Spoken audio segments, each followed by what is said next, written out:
jàmm ji info point net, informer, éduquer et divertir dans la paix. yow muy bëgg a jot xibaar yu sell te woo waaye itam bu ànd ak njàngalee ak xel mu dal ak jàmm gaawal gaaw abonné suñu compte YouTube bii nga xam ne moo di jàmm ji info point net.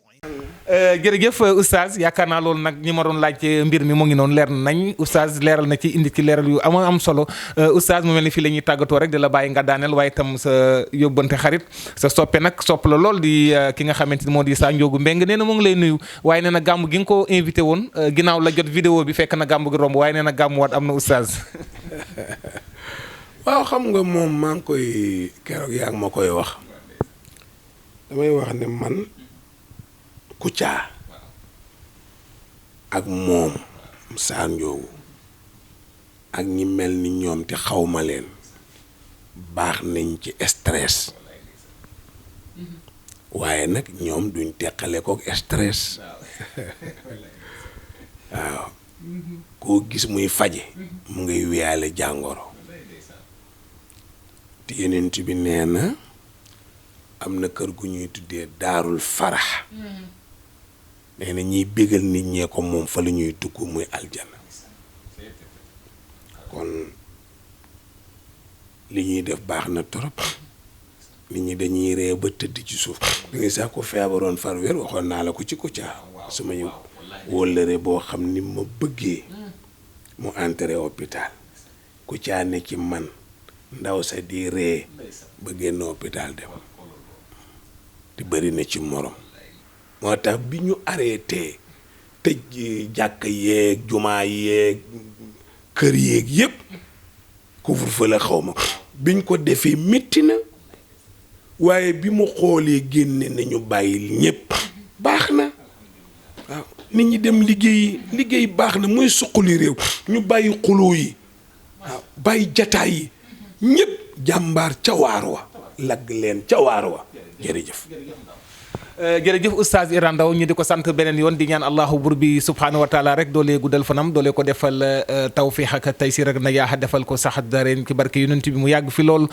saa su ne gis nañ ci wàllum taxawaay ci wàllu fu réew mi toll rek da nga gis ni dina ci génn indi ci kàddoom kàddu yu rafet waaye tamit génne ci solution boo xamante ni tamit ci xam-xam gi nga xam ne suñu borom tabaraka wa taala itam dénk na ko ñu di ko santaat lool macha allah itam di ko santaat bu baax incha allah di ñaan allahu bur bi subhanahu wa taala gën a yombal lépp waaye nag di fàtt ni incha allah rek ni saa su ne ñun ak moom ba 2021 ci kàttanu sunu borom tabaraka wa taala muy gàmm gi le 27 mars 2021 foofu la jàmm ji info tàmbali mu ngi tàmbali di dox ci liggéey bi incha allah ba bés ba kon nag oustaz est-ce que Macky doo ko invité xanaa. du ñëw man xam naa Macky. du ñëw sama gàmmo nag da cee war a ñu gàmm yi muy dem sama bos da cee war a bokk de kooku moom soxna Marème baal naa ko xam nga lu tax ñi mu njabooti dafa bëri.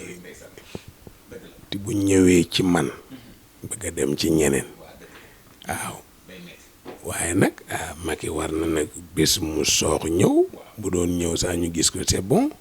parce que ñun ci réew mi lañ bokk ñun duñu ay Malien duñu ay Guinée ñun ay Sénégal lañ kon mu ñëw ci baax na maa ngi invité adduna bi yépp nag gàmmu gi nag 10 jours avant gàmmu dañuy ñetti équipe lañ am équipe bii moo yor ndékki bi yor añ bi yor reer ki togg añ indi ci promenade bi kuy taxawaalu ñu séddale ñëpp jàdd añ bu reer jotee ñu séddale ñëpp jàdd reer ma doog a ñibbiti waaw bu ma xëyee ñëw ñu séddale ndékki ñëpp ndékki ñu yendu ci liggéey bi 10 jours avant gàmmu ko buñ demee ba ci jouru gàmmu ko nag Oustaz Alioune Sall ñëw waxtaan ak nit ñi bu fajaree mu ñaanal leen gàmmu gi nag ñaanuñu kenn ceeb ñaanuñu dara man mii pare naa la koy togg man pare naa lépp mu nga ma denc buñ ne acca rek togg yi commencé kon liñ leen soxlaa mooy teew si leen rek na ñépp ñëw ñu ngi koy defee ca promenade de Thiès waa incha allah bu ko yàlla fanqee nag ñu xam ne looloo ko neex su ko wéyalee looloo ko neex ñun ci gannaaw yàlla rek lañ topp le 27 mars la 2021 ca Thiès gàmmu gi nag waa Thiès a koy def waaye man lañ jiital maa ne ci kanam voilà. mbokk yaakaar naa loolu leeral na ko yaakaar naa nag président Macky bii moom gëm naa ni sax dana ñëw ndax moom invité nañ ko ci gàmmu 2021 27 mars 2021 oustaz Iran ni mu ko waxee invité nañ la France moom dem nga waaye Oustaz Iran Ndao invité na la ci gàmmu gi 2021 27 mars da nga ñëw te xam naa nag dégg nga samay kàddu président kon ñu di ko santaat bu baax a baax di sant mboolem téléspectateurs yi ñu doon bàyyi xel waaye tamit incha allah di ñaanal gudd fan ak wér ki nga xam ne Oustaz Alioune Sall mi nga xam ni ne nga ko moom tabarkal at bu jot yaa koy waxtaane Oustaz waaw loolu moom lu rafet la macha allah kon Oustaz